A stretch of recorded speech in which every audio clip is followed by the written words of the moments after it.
ചൈനയ്ക്കും പാകിസ്ഥാനും നെഞ്ചിടിപ്പേറ്റിക്കൊണ്ട് നമ്മുടെ നാവികസേന കുതിക്കുകയാണ്. ഇപ്പോൾ വരുന്ന റിപ്പോർട്ട് അനുസരിച്ച് നാവികസേനയുടെ പുതിയ പടക്കപ്പൽ ഇവരുടെ നെഞ്ചിടിപ്പ് കൂട്ടുകയാണ്. നാവികസേനയിൽ ചേരുന്ന അത്യാധുനികമായിട്ടുള്ള യുദ്ധക്കപ്പൽ ബ്രഹ്മോസുമായിട്ടാണ് ഈ യുദ്ധക്കപ്പലിൻ്റെ വരവ്. ശത്രുക്കളെ അതിൻ്റെ മടയിൽ പോയി വേട്ടയാടുന്ന ഒന്നാണ് ഈ യുദ്ധക്കപ്പൽ. ഈ യുദ്ധക്കപ്പലിൻ്റെ പേര് നാവികസേനയുടെ INS തമാൽ എന്നാണ്. റഷ്യൻ നഗരമായിട്ടുള്ള കലിനിൻഗ്രാഡിൽ നിർമ്മിച്ച പുതിയ യുദ്ധക്കപ്പൽ INS തമാൽ ഇന്ത്യൻ നാവികസേനയിൽ ഉൾപ്പെടുത്തുന്നതിനുള്ള ഒരുക്കങ്ങൾ ആരംഭിച്ചു കഴിഞ്ഞു.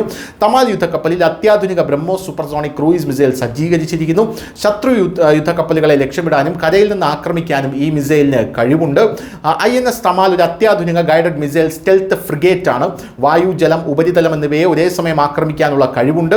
ബ്രഹ്മോസ് കപ്പൽ വിരുദ്ധ മിസൈലുകൾ കൊണ്ട് സജ്ജീകരിച്ചിരിക്കുന്ന ഈ കപ്പലിൽ നൂതന സെൻസറുകളും ആയുധ സംവിധാനങ്ങളും ഉൾപ്പെടുന്നുണ്ട്. അതായത് INS തമലിൽ നിന്ന് സൂപ്പർസോണിക് മിസൈലുകളും വിക്ഷേപിക്കാൻ കഴിയും. ഏറ്റവും പ്രധാനമായിട്ടുള്ള മൾട്ടി റോൾ ഹെലികോപ്റ്ററുകൾക്കും കപ്പലിൽ എളുപ്പത്തിൽ ഇറങ്ങാൻ കഴിയും. ഇന്ത്യ ഇപ്പോൾ തദ്ദേശീയമായ യുദ്ധക്കപ്പലുകൾ രൂപകൽപ്പന ചെയ്യുന്നതിലും നിർമ്മിക്കുന്നതിലും ശ്രദ്ധ കേന്ദ്രീകരിക്കുന്നതിനാൽ INS തമാൽ ഇന്ത്യയുടെ അവസാന ഇറക്കുമതി ചെയ്ത യുദ്ധക്കപ്പലായി കണക്കാക്കപ്പെടുന്നു.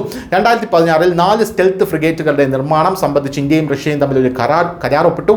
കരാർ പ്രകാരം 2 യുദ്ധക്കപ്പലുകൾ റഷ്യയിലും 2 യുദ്ധക്കപ്പലുകൾ ഇന്ത്യയിലും നിർമ്മിച്ചിട്ടുണ്ട്. റഷ്യയിൽ നിർമ്മിച്ച 4 യുദ്ധക്കപ്പലുകളിൽ രണ്ടാമത്തെ യുദ്ധക്കപ്പലാണ് INS തമാൽ എന്ന റിപ്പോർട്ടാണ് പുറത്തു വരുന്നത്.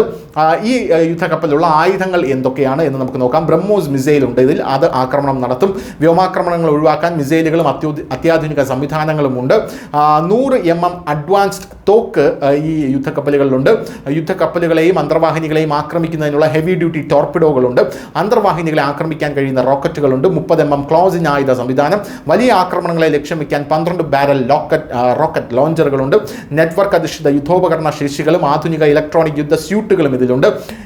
ഏർലി വാർണിംഗും മൾട്ടി റോൾ ഹെലികോപ്റ്റർ ബേസുമുണ്ട്. അന്തർവാഹിനി വിരുദ്ധ യുദ്ധശേഷിയുള്ള ഹെലികോപ്റ്ററുകൾ വിന്യസിക്കാനും ഇത് ഉപയോഗിക്കാം എന്നാണ് പ്രധാനപ്പെട്ട ഒരു കാര്യം. INS തമാലിന് ദീർഘദൂര പാതകൾ ഉഴുതുമറിക്കാനുള്ള കഴിവുണ്ടെന്നുള്ളതാണ് ഈ കപ്പലിനെ ഏറ്റവും അപകടകാരിയാക്കുന്നത്. INS തമാലിൻ്റെ വേഗതയെക്കുറിച്ച് പറയുകയാണെങ്കിൽ മണിക്കൂറിൽ 55.56 കിലോമീറ്റർ വേഗതയിൽ സഞ്ചരിക്കാൻ ഇതിന് കഴിയും.